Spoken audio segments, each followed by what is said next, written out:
Limbuk Limbukan wayang kulit Ki Sunarpo Guno Prayitno. Bintang tamu Rini Widiastuti karo Mbah Waluyo. Sugeng Riyadi. Oh nggih Sugeng Riyadi. Ngaturaken sedaya lepat kula nyuwun pangapunten Mas Dalang. Saestu setahun menika kula kathah klenta-klentune ngatur nyuwun pangapunten. Ah nggih cetha luput nggih nggih kula paringi pangapunten. Kosong-kosong nggih Mas Dalang. Ning tangane halus bojo kula lho. Bojo kula nek seminggu pisan niku nika mengethok kuku ae teng nggen apa nika mbar jenenge mbar. DRW. Oh. Screen share niku. Walah. Mila wajahe glowi. Nggih nggih nggih. Skin share. Skin share. Walah. Kok mesakake banget kae. Ndelok le opo. Lah skin share ki ning kono kok meng keser-keser ngono. Tak salaman karo tangane wong. Ternyata dipisah iki salaman karo wong. Ulah biasane ora karo wong kok ya. Heh? Biasane ora karo wong. Aja ngono kuwi. Karo sapa karo munyuk ngono kok. Ngaturke wilut Injih sembah nuwun ngaturaken Sugeng Riyadi Bapak Ibu. Sugeng Riyadi. Nggih, sedaya lepat nyuwun pangapunten. Mugi linebur ing dinten Riyadi menika nggih Pak, Bu. Nggih, nggih. Nggih, nuwun-nuwun. Kata kok nek ngendikan kok nyemet dulur banget. Lah, tapi nek nggon regan kok ora nyemet dulur. Sing kandha sapa kula ki ya monat manet. Ah nek niki ta ora umum.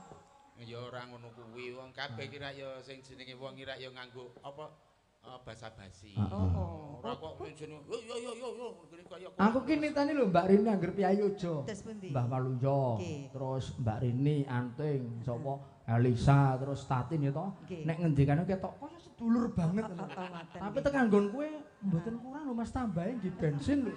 Duh alah sesuk aku tak ajar carane piye carane iso ngono ki piye ben aku ki mundhak. Mbak nek piyayojo mengulon serowal-serowal ya toh nek nggonku wis gampang urusane mburi. Oh ngono nggih. Bedane niku bedane. Oh alah. Embangane mburine gelut ya to. Anu wong bloko suta. Lah ya kuwi carane piye ben aku ya mundhak ngono. Carane iki le matur ki rasane pun jeneng napa pinten pun monggo mawon. Lah pinten pun mboten napa-napa sithik mawon sing penting kena nggo tuku Banjar Pekarangan ngono lho wis. Ku jenenge ya garoh nek niku. Gedor nek kuwi ya. Ngaturke apa, Duk? Nggih, iki didhawuhi piye? Ya nembang po arep salto wis akar. Nek kuwi ya ngece. Lah ya nek kepengin dadak. Apa wis tau ngerti aku koprol apa piye kok. Nek ngerti nek pengen. Ayo ora wis. Kula ya kepengin weruh ya, Mbah. Ora, lah ora tak ngerti. Iki wong tua kok ngawur ta omongane? Nah, terus Mbak, terus. Iki dipresani kaya para piyayi lho. Lah karang wayangan kowe iki ngerti nek iki wayangan mulane mirsani ya akeh. Lah ya mula ngati-ati le ngendika kuwi. Nuwun sewu, cucuke kuwi ngati-ati. Ngarani kok cucuk to wong tuwa. Cucuke pancen dawa nek kuwi lho, Mbak. Lah nggih mula niku. Aja cucuk. Lah apa? Congor. Aja ngono. Aneh lho. Lah ya sing bener ki ya ngono kuwi. Nek aku ki nek ngerti lemu pola kepilih nyang-nyangan kok nek nganti akeh aku ora kepengin. Ngono lho maksudnya. Lah kok ya. Yo. Caping gunung ya, Mbah. Peko. Lah kok jare caping gunung Madura. Ya apa ya? Nggih, caping gunung Madura sing disuwunke mangke. Aku enggak teke kok mau soalnya. Nggih. Nek ngono aku Ya matur berarti matur nuwun piyasipun ning sing tengen ya Mbak Rini. Ora lalen lho Mbah Waluyo. Tengen. Tengen iku kalingan mawon. Mas aku ora tengen ngono mau. Apa? Ya wis diteruske caping. Hei, nek wis kebacut cul ki dicethake. Wah, tak cetak wis adoh banget kok dadi kepialan nyethake wis gak ayo kowe arep nyanyi nembang apa? Yo apike apa ya, Mbak? Apa ya? Apike? Ayo. Rembugan. Sing kira-kira kowe iso? Heeh. Aku ra iso ya urung. Apa wis? Kepiye to sampeyan? Ya wis apa lah monggo. Ana panyuwunan-panyuwunanmu sing kira-kira iso ditembangke nek ora iso ya ngapunten. Niki kembang rawe, blendrong kulon, gathik glinding. Lah ora iso kabeh. Nah, sing pundi pun mau mangke niki jula-julusane Mbah Waluyo mangke. Nggih ngeten matur Bapak Ibu ingkang mundhut utawi ngersakaken lelagon monggo. Menapa keman badhe pun sendikani dengan catatan kanca saged menika saged. Ngemuti lelagone per detik wonten ingkang enggal. Ngantos jumlah lagu nek ora kleru saiki ana ora dikrucup to ngatur 73.000. Terus wonten kemane mboten saged. Kaya kabur-kabure ngitung lho. Kok ya ngerti sampean kuwi? Ya tak kira-kira. Kowe wong pendobosan lho, Mbak, aku kok ora ngandel lho.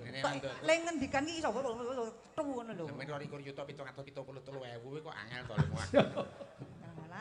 nek iki kuping. Jal nek ngitung bandane Pak Kasil, Pak Kumpul pinten ya Jal bandane?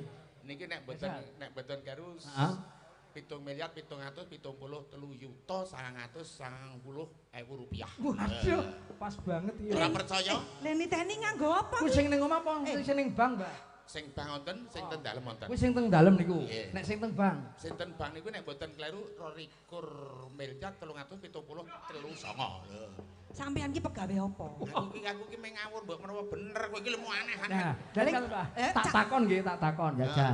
Nek duwite sing ngrebab teng bank kira-kira pinten jajal? Sing ngrebab jajal. Kudu jujur sampean lho, jujur lho. Aja meh ngerti wong mriki mau yojo kudu pirsa sampean. Niki sing ten bank niku saksuwene sakderenge poso. Sadurunge poso. Sakderenge poso niki 22 yuta. 22 yuta. Ning bar poso niki meh kari 5 yuta. Pun meneh nek duit nek kula niku arep medaglar payu. Bank niku kula duwe 50 yuta. Oh. BRI. Lah iki utangan tegese niku mboten. Tak kira simpenan kok utangan lho. Ah nek meng utangan wae akeh tunggale kok ya. Nek duwite sing gampang, kira-kira teng bank pinten niku? Jajal. Niki wong ora tau mlaku-mlaku. Ora tau jalan. Aja ngece to. Ora tau pasar. Ora tau pasar, ora tau blonjo nek ora kok. Niki duwite niku ten bank niku 50 yuta 773.000 dek dereng poso. Bareng poso. Dari poso kari 73.000. Dadi sing 50.000 nggo pitrah wingi. Oh, pitrah. Tak kira wong ora lunga-lunga kok malah boros lho. Lah pitrah. Oh, pitrah. Ah kok mau akeh banget le pitrah. Ha jenenge wong atur syukur ki ya ngono kuwi. Ya. Nggih. Napa Mbak? Monggo. Belok napa slendro? Arep duet monggo, arep dhewe monggo.